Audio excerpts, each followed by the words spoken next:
नमस्कार, मी ईशा जगताप. हितगुजमध्ये आपलं स्वागत आहे. या विशेष कार्यक्रमातून आपण आरोग्याच्या दृष्टीने हिताच्या गुजगोष्टी करतो वैद्यकीय क्षेत्रातील तज्ज्ञ डॉक्टरांसोबत. आजकाल आपल्या आयुष्यात जर सर्वात मोठा कोण आपला शत्रू असेल ना, तर तो म्हणजे आपल्या जेवणातली साखर. कारण ती जेवढी प्रचंड गोड लागते तेवढ्याच वेगानं आपलं शरीर पोखरत जाते. पण मग साखर खायचीच नाही का? असं नाहीये. शरीरात गोडवा हा जायलाच हवा, पण तो योग्य आहारातून आणि योग्य स्वरूपात जायला हवा. आणि म्हणूनच आज आपण विषय निवडलेला आहे योग्य आहारातून साखर नियंत्रण, ज्याबाबत आपल्याला मार्गदर्शन करणार आहेत senior physician doctor Suresh Shinde आणि सिनियर डायबिटॉलॉजिस्ट डॉक्टर सुहास एरंडे. नमस्कार डॉक्टर, आपल्या कार्यक्रमात खूप खूप स्वागत आहे. नमस्कार. चर्चेला सुरुवात करूया. तत्पूर्वी डॉक्टरांची ओळख करून देते. डॉक्टर सुरेश शिंदे यांनी 1975 साली MD इन मेडिसिन ही पदवी संपादित केली आहे. सिनियर फिजिशियन आहेत ते. तसंच पुना हॉस्पिटल अँड रिसर्च सेंटरमध्ये ते कन्सल्टंट म्हणून कार्यरत आहेत. त्याचबरोबर नो ओबेसिटी हे त्यांचं क्लिनिक आहे पुण्याच्या कर्वेनगरमध्ये. नो ओबेसिटी आणि डायबिटीज रिव्हर्सल याबाबत आज गेली 5 ते 6 वर्ष ते संशोधन करतायत. तसंच आजवर राष्ट्रीय आणि आंतरराष्ट्रीय स्तरावर त्यांचे जवळपास 40 रिसर्च पेपर पब्लिश झालेले आहेत. वैद्यकीय क्षेत्रातील अद्वितीय कामगिरीमुळे आजवर त्यांना अनेक पुरस्कारांनी सन्मानित करण्यात आलेलं आहे आणि वैद्यकीय क्षेत्रात त्यांना 50 वर्षांचा समृद्ध असा अनुभव आहे. तसंच निदान हे त्यांचं वैद्यकीय कथासंग्रह प्रकाशित झालेला आहे, जे सत्य घटनांवर आधारित आहे. तसंच डॉक्टर सुहास एरंडे हे सिनियर डायबिटॉलॉजिस्ट आहेत. त्यांनी MD इन मेडिसिन ही पदवी संपादित केली आहे. तसंच डायबिटीज केअरमध्ये डिप्लोमासुद्धा त्यांनी संपादित केलेला आहे. ICMR मधून फेलोशिप त्यांनी मिळवलेली आहे. पुण्यात कर्वे रोडवर SNDT कॉलेजसमोर त्यांचं स्वतःचं अक्षय हॉस्पिटल आणि इन्शुलिन पंप सेंटर आहे. 24 रिसर्च पेपर्स त्यांचे राष्ट्रीय आणि आंतरराष्ट्रीय स्तरावर पब्लिश झालेले आहेत. Journal of association of physicians of इंडियाचं संपादकीय त्यांनी लिहिलेलं आहे. वैद्यकीय पाठ्यपुस्तकांमध्ये देखील ते लिखाण करतात. Diabetes and heart disease, diabetes in women ही त्यांची पेशंट एज्युकेशन लिहिलेली अशी पुस्तकं आहेत. Lifestyle diseases and their management हे पुस्तक त्यांचं पब्लिश झालेलं आहे. डायबिटीज मित्र पुरस्कार, Dhanvantari award, legends of medicines अशा विविध पुरस्कारांनी आजवर त्यांना सन्मानित केलेलं आहे आणि त्यांना वैद्यकीय क्षेत्रात 40 वर्षांचा प्रदीर्घ असा अनुभव आहे. पुन्हा एकदा दोन्ही डॉक्टरांचं स्वागत आणि आता आपण चर्चेला सुरुवात करणार आहोत. डॉक्टर सुरेश, आपल्याकडून या चर्चेच्या सुरुवातीला जाणून घ्यायचंय की आज जर आपण परिस्थिती पाहिली तर आपल्या भारतात डायबिटीज फार वेगानं फोफावतोय, याची रुग्णसंख्या प्रचंड वेगानं वाढते. या परिस्थितीविषयी आपण काय सांगाल? मधुमेह हा एक गंभीर आजार आहे आणि भारत ही या आजाराची राजधानी म्हटलं जातं आणि मुख्य कारण याचं आहे की आपला आहार. तर भारतामध्ये आत्ताच नुकताच एक सर्वे केला गेला, त्यात असं आढळून आलंय की आपल्या भारतीय लोकांच्या आहारामध्ये स्टार्च म्हणजे पिठापासून बनलेले जे पदार्थ आहेत त्याचं प्रमाण जास्त आहे. म्हणजे जवळजवळ 65% हे प्रमाण आहे आणि त्यामुळं ह्या मधुमेहाचं प्रमाण वाढत चाललेलं आहे असा निष्कर्ष त्यातून निघालेला आहे. आणि प्रथिनांचं प्रमाण हे आपल्या आहारामध्ये खूप कमी आहे.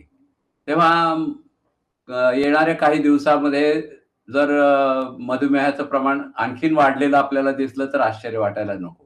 डॉक्टर सुहास, जर आपण पाहिलं तर अगदी लहान वयातही आजकाल मधुमेह पाहायला मिळतोय. लहान बाळांना मधुमेह झाल्याच्या बातम्या आपण वाचतो. लहान वयात कशामुळे मधुमेह होतोय? नमस्कार. लहान मुलांमध्ये मधुमेह हा भारतामधला सध्या एक ज्वलंत प्रश्न होत चाललेला आहे.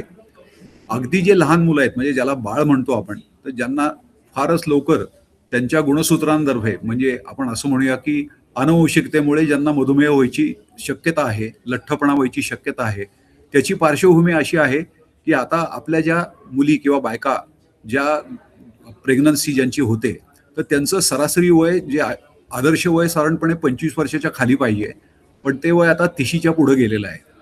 ते कारण मुली करिअरच्या मध्ये जास्त लक्ष देतात, त्यामुळे त्या प्रेग्नन्सी नंतर त्यांची प्लॅन करतात. ही काही त्याला कारण आहेत.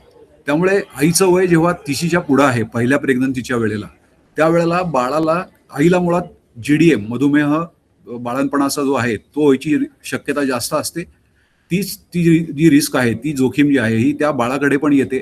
त्यामुळे ते बाळ लठ्ठ व्हायची शक्यता किंवा भविष्यकाळात त्याला मधुमेह व्हायची शक्यता ही वाढते. त्याच्यानंतर थोडीशी पुढची वय जर घेतली आपण, म्हणजे साधारणपणे 5, 10, 15 या गटामध्ये, म्हणजे मुलं आणि आपण ज्याला ॲडोलसंट म्हणतो, ती वयाची जी गट आहे त्या गटामध्ये 2-3 गोष्टी झालेल्या आहेत. एक तर त्यांचा आहार जो आहे, तर ह्या मुलांना त्यांच्या घरामध्ये तयार केलेलं अन्न किती ते खातात आणि घराच्या बाहेर शिजवलेलं किंवा हॉटेलचं अन्न किती खातात, हा एक प्रश्न आहे. त्याचबरोबर शुगर स्वीटन बिव्हरेजेस, कोला ड्रिंक ज्याला आपण म्हणतो, त्याचं प्रमाण ह्या लहान मुलांमध्ये जरा थोडंसं जास्त वाढलेलं आहे.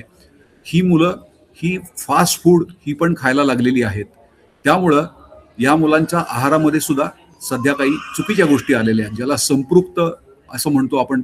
संपृक्त असे चरबीयुक्त पदार्थ, स्निग्ध पदार्थ, त्यानंतर सिंपल कार्बोहायड्रेट्स म्हणजे साखर किंवा त्यासारखे जे कर्बोदक आहेत त्याचं प्रमाण हे वाढत चाललंय. प्रथिनं खायचं प्रमाण कमी झालेलं आहे. फायबर, सगळं चोथ्याचं प्रमाण कमी झालेलं आहे. ही मुलं लठ्ठ होत चाललेली आहे.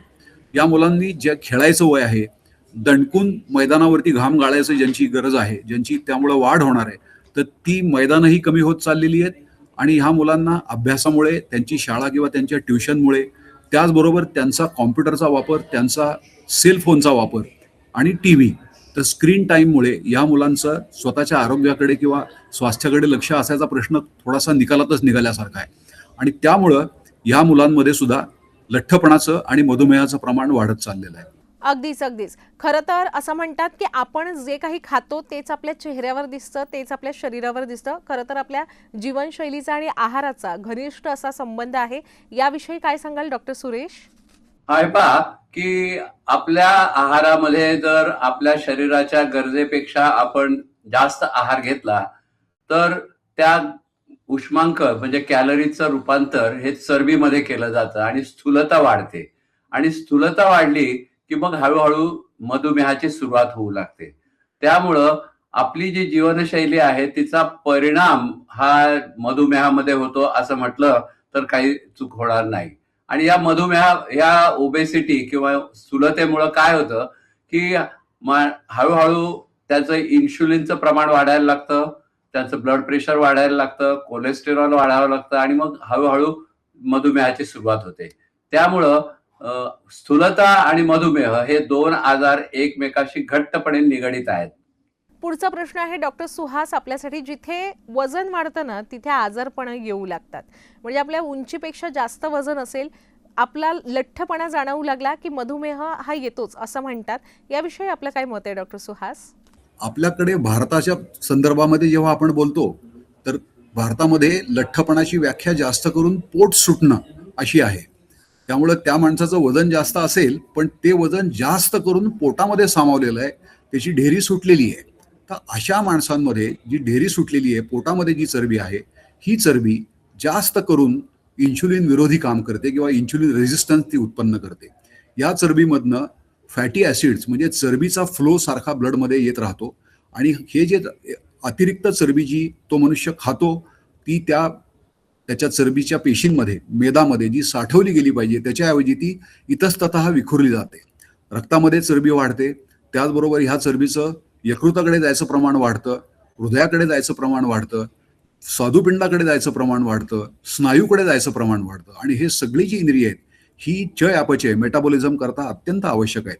या सगळ्या इंद्रियांमध्ये खास करून यकृत आणि स्नायू याच्यामध्ये ज्या वेळेला इन्शुलिन रेझिस्टन्स, इन्शुलिन अवरोध जेव्हा वाढतो याच अशा अतिरिक्त फ्री फॅटी ॲसिडमुळे, त्यावेळेला त्या माणसाला जो लठ्ठ आहे त्याला इन्शुलिन रेझिस्टन्समुळे त्याचा मधुमेहामध्ये रूपांतर व्हायला लागतं. जेव्हा स्नायू त्याचे विशेष काम करत नाहीत, त्या माणसाला व्यायामाचा अभाव असल्यामुळे किंवा तो लठ्ठ असल्यामुळे, त्याला कंटाळा असल्यामुळे व्यायामाचा, जर त्याची स्नायूची हालचाल कमी झाली तर त्या स्नायूंकडनं रक्तातली साखर जी खेचली जायला पाहिजे, वापरली जायला पाहिजे, त्याचं अंतर्गत ज्वलन व्हायला पाहिजे, ते होत नाही. त्यामुळे सुद्धा रक्तातली साखर ही रक्तामध्ये वाढून राहते. तर मधुमेह आणि स्थूलपणा याचं एक प्रकारे आपण असं म्हणू की अतूट नातं आहे. बरं, असं म्हणतात की एकदा आपल्या आयुष्याला किंवा आपल्या शरीराला मधुमेह नावाची कीड लागली की ती पुन्हा दूर सारता येत नाही. या मधुमेहासोबत आपल्याला जगावं लागतं. पण हे खरं आहे का? म्हणजे मधुमेह आपण रिव्हर्स करूच शकत नाही का? त्याच्यावर उपायच नाहीये का डॉक्टर सुरेश? हा प्रश्न अतिशय योग्य आहे. कारण डॉक्टर रॉय टेलर हे इंग्लंडमधील एक प्रतिष्ठित डॉक्टर आहेत आणि त्यांनी असा प्रयोग केला की स्थूल माणसांच्या मध्ये ज्यांना नुकताच मधुमेह झालेला आहे त्यांना एक कमी उष्मांक कमी कॅलरीचा आहार 2 महिने दिला आणि सर्वांचं वजन 15% कमी झालं आणि सर्वांचा मधुमेह पूर्णपणे नाहीसा झाला आणि पुन्हा 1 वर्षभर पुन्हा आला नाही. आणि मग 5,000 लोकांच्या वर ब्रिटिश सरकारनं याच्यामध्ये एक ट्रायल घेतली, तिचं नाव होतं डायरेक्ट ट्रायल. ह्या डायरेक्ट ट्रायल मध्ये असं लक्षात आलं की ज्या लोकांनी वजन कमी केलं त्यांना पुढच्या 5 वर्षामध्ये काही आरोग्याचे प्रश्न निर्माण झाले नाहीत, परंतु ज्यांनी वजन कमी न करता आहे तीच जीवनशैली चालू ठेवली, मधुमेहाची औषधं घेतली, अशा लोकांच्या आरोग्यामध्ये नवीन नवीन प्रश्न पुढच्या येत्या 5 वर्षामध्ये निर्माण झालेले दिसले. आणि म्हणून वजन कमी करणं हा एक प्रथमोपचार आहे असं म्हटलं तर काही वावगं होणार नाही. तेव्हा मधुमेह आपल्याला जर आज निदान झालं असेल तर प्रथम आपल्या डॉक्टरांना विचारून वजन आपल्याला कमी करण्याची गरज आहे का याची खात्री करून घेतली पाहिजे. अगदीच. खरं तर मधुमेह नियंत्रणाचे 4 स्तंभ किंवा उपाय आपण म्हणू शकतो ते जाणून घ्यायचेत. डॉक्टर सुहास, आपण काय सांगाल याविषयी? पुस्तकानुसार जर आमचा विचार केला तर आहार म्हणजे अन्न खाणं आपण जे म्हणतो ते, नंतर विहार म्हणजे व्यायाम एक्सरसाइज, त्याच्यानंतर औषधोपचार म्हणजे आम्ही जे काय पेशंटला ट्रीटमेंट औषधं देणार ते, हे त्याचे मुख्य भाग आहेत. तर त्यामुळे डाएट, एक्सरसाइज आणि ट्रीटमेंट. पण त्याचबरोबर असं आहे की मॉनिटरिंग, त्या माणसाचं रक्तदाब, त्याचं वजन, त्याचा पोटाचा घेर, त्याच्या रक्तातली साखर, रक्तातली चरबी आणि मूत्रपिंडाची काही तपासण्या किंवा त्याच्या हार्टच्या तपासण्या म्हणजे कार्डिओग्राम किंवा इतर काही, ह्या सगळ्या एकदा तरी वर्षात कमीत कमी व्हायला पाहिजेत. रक्तातली साखर तर वारंवार तपासली जायला पाहिजे, ब्लड प्रेशर वारंवार तपासलं जायला पाहिजे. त्यामुळे हे 4 ज्या गोष्टी आहेत, आहार, विहार, औषधोपचार आणि ऍक्च्युली पुढचा हे तर सदाचार आहे. तर सदाचार याचा अर्थ त्या माणसांनी निर्व्यसनी राहणं अपेक्षित आहे, त्यांनी नियमित व्यायाम करणं अपेक्षित आहे, जेणेकरून त्याचे स्नायू रक्तातली साखर खेचून घेतील आणि मधुमेह नियंत्रणात राहील किंवा मधुमेह कदाचित होणारही नाही. स्नायूंचा सशक्तपणा जो आहे याद्वारे बऱ्याच वेळेला त्या माणसाचा फिटनेस जो आहे, दमसाहस आहे, तो चांगला राहील आणि त्याची रक्ताभिसरण संस्था चांगली राहील. नाही तर मधुमेहाद्वारे रक्तवाहिन्या कडक होणं, हार्टला जास्त लोड येणं, उच्च रक्तदाब, हृदयविकार याची शक्यता असते. व्यायामाचा अभाव जो असेल तर रक्तातली चरबी पण जास्त वाढू शकते. तर व्यायामाचे हे खूप मोठे फायदे आहेत. त्यामुळे आहार, जसा आपण काही गोष्टी बोलणार आहोत, विहार, नंतर औषधोपचार, सदाचार आणि आमचं जे त्या पेशंटच्या निरनिराळ्या निकषांवरती जे लक्ष असतं, मॉनिटरिंग, हे सगळे जे आहेत हे 4 स्तंभ आपण म्हणूया. 5वा स्तंभ जो आहे तो म्हणजे आजाराविषयीचं योग्य माहिती असणं किंवा शास्त्रीय माहिती असणं. होय, मगाशी डॉक्टर सुरेश यांनी बोलताना सांगितलंच की जीवनशैली आणि आपला आहार याचा फारच घनिष्ठ संबंध आहे. पण आहाराचा मधुमेहाशी नेमका कसा संबंध आहे, विशेषतः मधुमेहाशी कसा संबंध आहे, याविषयी आता आम्हाला ऐकायचंय. मी आताच आपल्याला सांगितलं की मधुमेह हा आपल्या आहाराच्या अतिसेवनामुळं तयार होतो. म्हणजे शरीराची जी गरज आहे त्यापेक्षा आपण जर जास्त वेळा आणि जास्त प्रमाणामध्ये आहार घेतला तर त्याचं रूपांतर शरीरामध्ये, पोटामध्ये जी चरबी आहे ती वाढते आणि ती पोटातली जी चरबी आहे ती आपल्या शरीरामध्ये इन्शुलिनचं प्रमाण वाढवते आणि कालांतराने हे इन्शुलिन कमी झालं म्हणजे मग मधुमेह होतो. म्हणून आहार हा अतिशय महत्वाचा घटक या ठिकाणी मानला पाहिजे. आपल्या आहारामध्ये जर स्निग्ध पदार्थांचं प्रमाण जास्त झालं तर जी चरबी तयार होते तिला आपण गुड फॅट असं म्हणूया, की जी शरीराला सौंदर्य देते, शरीराचा जो मेटाबॉलिझम आहे, चयापचय जे आहे त्याच्यावर काही परिणाम करत नाही. पण आपण स्टार्च म्हणजे पिठाचे पदार्थ जर जास्त खाल्ले, गोड पदार्थ जास्त खाल्ले तर शरीर ते साठवू शकत नाही आणि त्याचं रूपांतर हे चरबीमध्ये होतं आणि ही चरबी पोटात वाढते आणि पोटात वाढलेली जी चरबी आहे ही मधुमेहाला निमंत्रण देते. बरोबर आहे. अगदी. डॉक्टर सुहास, आपण काय सांगाल, हेल्दी प्लेट कशी असावी आपली, म्हणजे मधुमेहाच्या दृष्टीनेच? हा प्रश्न जरा थोडासा ज्याला पेचीदार म्हणतात असाही असू शकतो, परंतु कारण शेवटी अन्न खाणं जे आहे हा, मला असं वाटतं की हा ज्या त्या व्यक्तीचा स्वतःचा निवडीचा, आवडीचा, सोयीचा आणि त्याचा कुटुंबामधल्या खाण्यापिण्याच्या काय पद्धती आहेत, त्याची संस्कृती जी आहे ती काय आहे, याच्यानुसार त्याच्या खाण्यापिण्याच्या गोष्टी खरं ठरतात. परंतु आरोग्याच्या किंवा स्वास्थ्याच्या दृष्टीने विचार केला तर आम्ही असं म्हणतो की समजा त्याची म्हणजे घड्याळ जसं आहे म्हणजे 360 अंश माझ्या हाताकडे बघा, तर त्याची खायची थाळी आहे, म्हणजे त्याची प्लेट तशी आहे. तर त्याच्यामध्ये असं आम्ही साधारणपणे असं सांगतो की ही निम्मी जी त्यातली प्लेट आहे, निम्मी जी थाळी आहे, तर ही साधारणपणे ही त्याच्या चांगल्या अन्नाने म्हणजे आणि चांगलं अन्न म्हणजे काय तर निरनिराळ्या प्रकारच्या भाज्या, हिरव्या पालेभाज्या असोत, फळभाज्या असोत, त्याच्यानंतर त्याच्याबरोबरीने सशक्त पद्धतीचे कर्बोदक, आणि सशक्त पद्धतीचे कर्बोदक म्हणजे ज्याला आम्ही कॉम्प्लेक्स कार्बोहायड्रेट्स म्हणतो. म्हणजे थोडक्यात असं की आपण असं म्हणूया की पोळी किंवा भाकरी ही कार्बोहायड्रेट आहे, कर्बोदक आहे, पण ती तोंडात जर आपण ठेवली तर ती काही तिथून रक्तात ऍब्सॉर्ब होणार नाहीये. पण हेच जर साखर आपण तोंडात ठेवली, जिभेखाली जर समजा ग्लुकोजची पावडर ठेवली, तर ती तिथल्या तिथेच म्हणजे पचनसंस्थेत जायची पण गरज नाही, तिथल्या तिथेच ती रक्तामध्ये शोषली जाईल, रक्तातली साखर धाडकन वाढेल. याला सिंपल शुगर किंवा सिंपल कार्बोहायड्रेट म्हणतात. तर सिंपल कार्बोहायड्रेट खाऊ नका असं आम्ही सांगतो. कॉम्प्लेक्स कार्बोहायड्रेट खा, भाकरी किंवा आपण असं म्हणूया की तृणधान्यांचे जे पदार्थ आहेत, भाकरी आहे, पोळी आहे या स्वरूपाचे, तर ते जर आपण खाल्ले तर ते आपल्याला तोंडात ठेवायला लागतील, चावायला लागतील, गिळायला लागतील, त्याच्यावर लाळ मिसळेल, मग ते जठरात जातील, जठराचा ऍसिड त्याच्यात मिसळेल, ते अन्न घुसळलं जाईल आणि या सगळ्यानंतर ते लहान आतड्यात जाईल. ह्याला तास दीड तास सहज लागू शकतो. त्या वेळामध्ये तुमच्या स्वादुपिंडाला मज्जातंतू सूचना देतात की आता अन्नाचं लोड पचनसंस्थेवर आलेलं आहे, तर तू इन्शुलिनचा तुझा साठा तयार ठेव. त्यामुळं रक्तातली साखर जेव्हा अन्न शोषण सुरू झाल्यावर वाढेल तेव्हा स्वादुपिंड त्या योग्य आणि त्याच वेळेला अत्यंत दक्षपणे इन्शुलिन रक्तात सोडेल, तुमची साखर वाढणार नाही. हे त्याच्या मागचं गमक आहे. खरं तर ना असं म्हणतात की जास्तीत जास्त प्रोटीन्स अर्थात प्रथिनं आपल्या शरीरात जाणं फार महत्वाचं आहे. प्रथिनांविषयी एवढी का बरं चर्चा होते, का इतकं महत्व आहे प्रथिनांना? प्रथिनं म्हणजे आपल्या आहारामध्ये जी काही नत्रयुक्त पदार्थ ज्याला आपण मराठीमध्ये म्हणतो, तर ते पदार्थ खाल्ल्यामुळे शरीरातले मांसपेशी तयार होतात आणि हाडं तयार होतात. म्हणजे आपण 25 वर्षाचे होईपर्यंत शरीराची वाढ होत असते आणि त्यानंतर शरीराची झीज भरून यावी लागते. या दोन्ही क्रियांच्यासाठी प्रथिनांची अतिशय आवश्यकता आहे. होय, आपल्या बोलण्यावरून लक्षात आलेलंच आहे की प्रथिनं अर्थात प्रोटीन्स आपल्या शरीरासाठी अतिशय आवश्यक असतात. पण जेव्हा या प्रथिनांची कमतरता भासते आपल्या शरीरात तेव्हा काय होतं नेमकं? आम्ही असं काही म्हणजे मी तर असं म्हणेन की गेले 20-25 वर्षामध्ये अनेक असे अभ्यास आम्ही केलेले आहेत, ज्या अभ्यासाद्वारे असं सिद्ध झालेलं आहे किंवा असं निरीक्षण केलेलं आहे आम्ही की भारताचा कुठलाही कानाकोपरा असो, कन्याकुमारी असो किंवा काश्मीर असो, इकडे गुजरात असो किंवा तिकडे बंगाल असो, आपण जास्त करून प्रथिनं नाही खात. आपल्या जर 100 कॅलरी आपण खाल्ल्या तर आपल्या 65 त्यातल्या कॅलरी ह्या कर्बोदकांच्या असतात. आणि हे कर्बोदक सुद्धा कसे आहेत की हे सिंपल कर्बोदक आहेत. आपण सगळे जे आहोत हे उत्सवप्रिय आहोत, आपण सगळे जे आहोत हे मिठायांचे भोगते आहोत. त्या सगळ्या कर्बोदकांमुळे, त्या साखरेमुळे आपल्या शरीरातली साखर, रक्तातली साखर ही भराभरा वाढते आणि खूप खचून व्यायाम केल्याशिवाय ती साखर काही खाली येत नाही. मी तुम्हाला सांगितलं की आपल्याकडे इन्शुलिन रेझिस्टन्स जास्त आहे, आपण पोट सुटलेले माणसं आहोत. त्यामुळं ही साखर जी आहे त्याचं डिस्पोजल किंवा त्याचे वापर जो आहे तो तेवढा वेगाने होत नाही.